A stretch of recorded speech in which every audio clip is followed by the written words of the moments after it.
Hello everyone, good morning সবাইকে। আজকে সকাল সকাল ঘুম থেকে উঠেই আমি আগে স্নান করে ফেলেছি।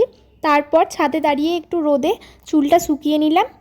তারপর আগে ঠাকুরের কাছে ধূপ দিয়ে তারপর আমি রাঙ্গোলি করতে বসেছিলাম। আর আজকেও আমি একটা ফোন থেকে দেখে তারপরে এই রাঙ্গোলিটা করেছি।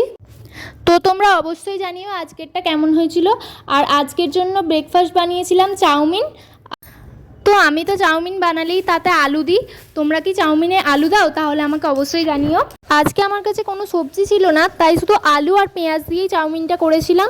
তো প্রথমে আলুগুলোকে ভেজে নিয়েছি, তারপর তাতে পেঁয়াজ দিয়ে আর চাউমিনগুলোও দিয়ে দিয়েছিলাম খুব ভালো করে ভেজে। আর সসটাও আমার কাছে বেশি ছিল না, তাই নিজের মতো করেই যেমন পারি বানিয়েছিলাম।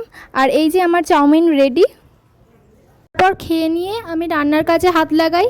আর আজকে শুধু ভাত আর আলু পটলের তরকারি করেছিলাম।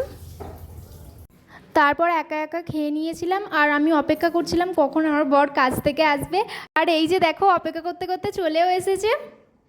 আর তোমরা দেখো, ওর কোম্পানি থেকে একটা কলা দিয়েছে ওকে ব্রেকফাস্টে, সেইটাও না খেয়ে আমার জন্য নিয়ে এসছে। তারপর বিকালবেলা আমার কাছে আবদার করলো যে একটু ব্যাট পাঁপড় ভেজে দিতে। তো আমিও একটু ব্যাট পাঁপড় ভেজে ওকে দিলাম। আর ও ফোন দেখতে দেখতে খেয়ে নিল। তো তারপর দেখো, আমাদের জানলা দিয়ে একটা বাঁদর ঢুকতে যাচ্ছে, আর ওর সাথে আমরা দুজনে একটু রঙ্গি ভঙ্গি করে নিলাম। তো এইভাবেই মজা করে আজকের দিনটা কাটালাম। দেখা হচ্ছে নেক্সট ভিডিওতে। বাই।